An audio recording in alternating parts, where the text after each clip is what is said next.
So welcome guys to this meeting. I'm glad each and every one of you was able to join today.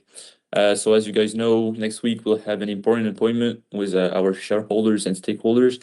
They want to know about how the change in the company is going so far. So I will need you guys to give me some practical recommendations regarding this change, and I will have to get from you guys a good overview of how the change is going. So I will first start with Quentin, if that's okay for you. So I had a question. I want to know what are the contextual features of the company's strategy change right now. Okay, thank you, Alexandre, and hello, everyone.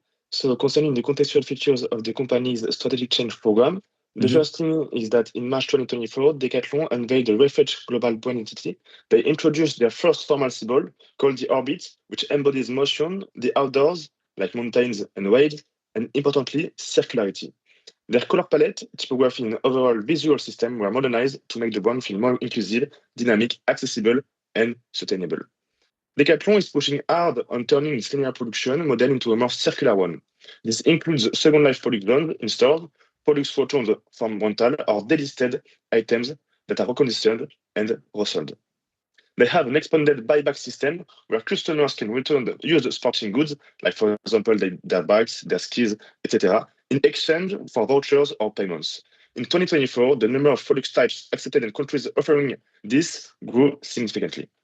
And to finish, rental services are also being scaled. Short-term rentals are monthly subscriptions in many countries to allow customers to use, not necessarily buy, equipment. Okay, thank you, Quentin. Good part. Now I want to talk a little bit with Mark, talking about sources of resistance. Mark, have you noticed any sources of resistance to the change so far? Yes, so hello everyone, glad to be with you today. Hello, Mark. Of course, yeah, they could have some internal resistance because Decathlon has built for 50 years a strong strategy, a strong image, and the employee are really attached to this identity. And this is the first point where they could have some resistance internally. The second point is the management with all these changes, potential changes, because Decathlon, it's more in a management with a clock time, as Quentin said, to reach the second-hand activity, the sustainability activity on 2026. And the employee are more used to event time, and this could be disalignment. Event time is more about the reducing browns or a main event that oblige the company to change, and also the employee. And finally, the last point is the fear of job losing for the employee, and to change also their skills. And they're also afraid that the second-hand activity could be a bigger charge of work for the employee of Decathlon. Okay, Mark, that was clear. Now we'll go through the change management plan. Sorry, maybe Baptiste, if you'd like to start, please. Yeah, so as we may see, Decathlon is starting something new, and also we have to do an analysis. For myself, I did both of it. So for the strengths, as Quentin and Mark said, there is a strong global brand awareness that will be bring with this new type of clothes and a new type of product. Also, it have clearly sustainable commitments that will be valuable for the company. One of the weaknesses is that also if you want to do more recycling clothes, it will cost higher for repair and reconditioning. And if the new product don't work and people stay with the old ones, it will also have a risk of margin dilution.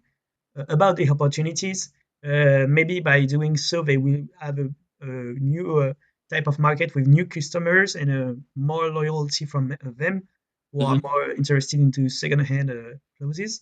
And for the threats, also because they penetrate a new market, they will face new competitors that are based on second-hand product, and we'll have to see how we can deal with that. Yeah, you're right. Thank you, Baptiste. Now, guys, maybe we can go through our communication plan. So I think that was Thomas. Thomas, can you talk about the way Decathlon is communicating the change so far? Yes, so Decathlon has two communication plans. The first is internally and the second externally. So we start with the first one. So Decathlon internally use platforms such as Decathlon United, newsletter, workshop to explain the goal of this transformation. Also, managers play a key role for information relay while training session and help the employee to feel involved and supported like in the change. So to resume internally, the tone is participative, sending the message that everyone is an actor of the future change. And now, for the second point, so externally, it's the company like communicate a lot of through social media campaign, like with advertising, ad in store, to display like the highlight of the benefits of the transformation, the win of the brand with major partnership like Griezmann or something like this, and like to provide more personal customers experience.